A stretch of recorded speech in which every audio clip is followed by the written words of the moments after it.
ভিড়, এটা আমার অত্যন্ত জরুরি ছিল। তাই মসজিদগুলিকে 23 ঘন্টা অন্ধকার নয়, মসজিদ 24 ঘন্টা আলোকিত থাকবে, পঠন পাঠন হবে। আমার ছেলে আমার মেয়ে, আমাদের ছেলে মেয়েরা আমাদের খরচায় পড়বে। এখানে আমার খরচা বলতে আমি বাপ, আমি অভিভাবক, আমি কখনো আমার ছেলে মেয়েকে ফ্রি পড়াতে চাইবো না। আমি খরচ জোগাড় করব আমার ছেলে মেয়ের পড়ানোর জন্য। বেসরকারি শিক্ষা প্রতিষ্ঠানগুলির এত উন্নয়ন, বান্ডেল বান্ডেল টাকা ক্যাশ কাউন্টারে জমা দিয়ে আসে বাপ এবং মা অভিভাবকেরা। তারা ডোনেশন 50, 60, 80 হাজার, 1 লাখ, 1.5 লাখ টাকা দেয়। আলামিন মিশন, রহমতে আলম মিশন, অসংখ্য বেসরকারি শিক্ষা কারিকুলাম চালু হয়েছে।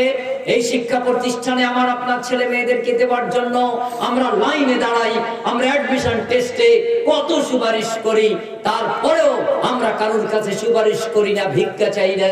কিন্তু আমাদের এই সুন্দর প্রতিষ্ঠান, মাদ্রাসা কেন্দ্রগুলি, এত সুন্দর পরিবেশ, এরপরেও আমরা যখন ছেলে মেয়ে এখানে দেই, আমার ছেলের পিছনে খরচ মাসে 3000, আমরা দেই 300 টাকা।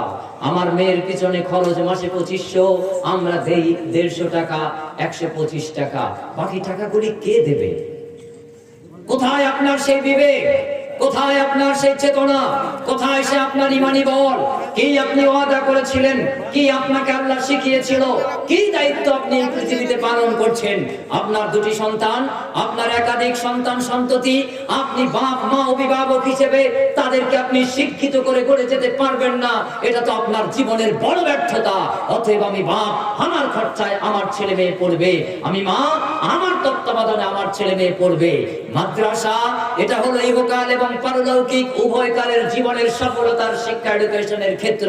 এই ক্ষেত্রগুলিকে ঢেলে সাজাতে হবে। এই ঢেলে সাজানোর জন্য প্রাথমিক দায়িত্ব হলো প্রত্যেক অভিভাবক তার ছেলে এবং মেয়েকে মান্থলি খরচ যতটা লাগে পরিপূর্ণভাবে পরিচালকদের হাতে মাস আসার আগেই পৌঁছে দেবে।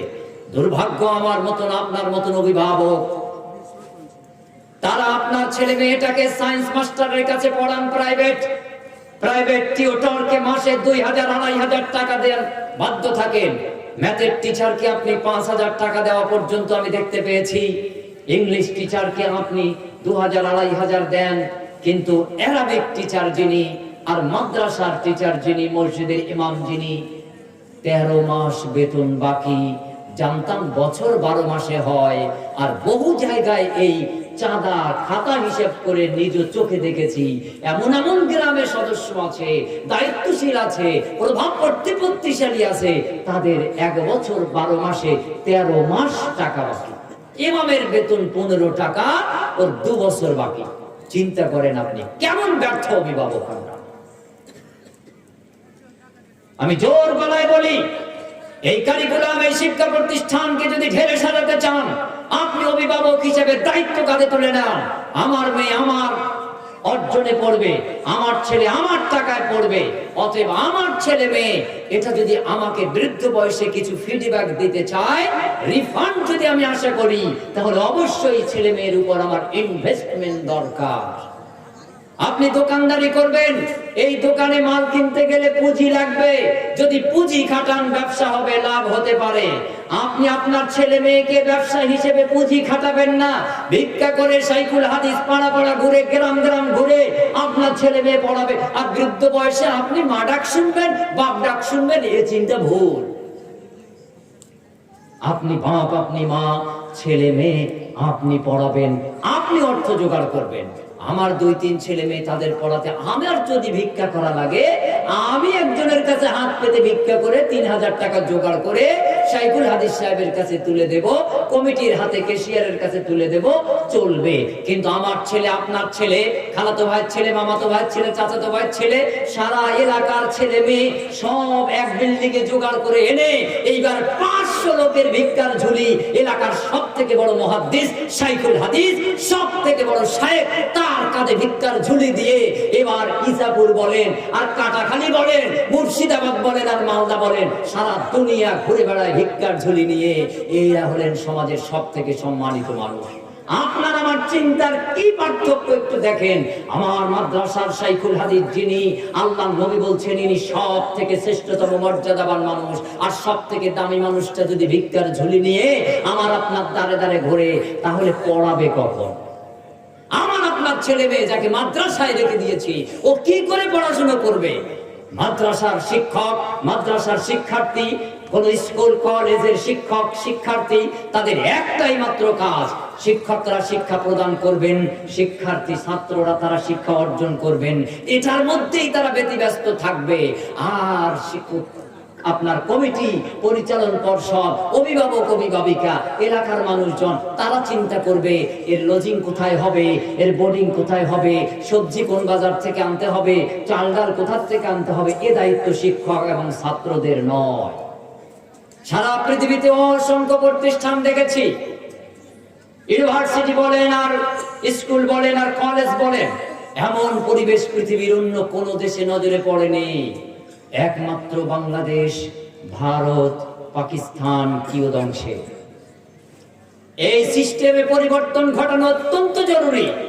এর নাম হলো কিতাব ভিত্তিক জ্ঞান অর্জন, সিলেবাস ভুক্ত জ্ঞান অর্জন। সিলেবাস শুধু বই পুস্তকের নাম নয়। যেখানে আপনি বই পুস্তক পড়বেন পড়াবেন, তার পরিবেশ অবশ্যই যথার্থভাবে হওয়া চাই, যথার্থ থাকা চাই। যদি সেটা না হয় তাহলে আমার ছেলে আধুনিক মনা, আমার মেয়ে আধুনিক মনা, এরা 5G, এরা 7G, এরা 8G যুগের, সে কখনো অন্ধকার একেবারে নিচু, লাইট না জ্বালে আলো হয় না, এরকম ঘরে থাকতে চায় না। ও চায় খোলামেলা Japanese curriculum, American curriculum, Chinese curriculum, আধুনিক মডার্ন কারিকুলাম ওরা চায়। তাই তো আমার আপনার ছেলে মেয়েগুলি এখন অ্যাডামাসে চলে যায়, নারায়ণায় চলে যায়, কিন্তু আমাদের মাদ্রাসার কাছে আসতে চায় না।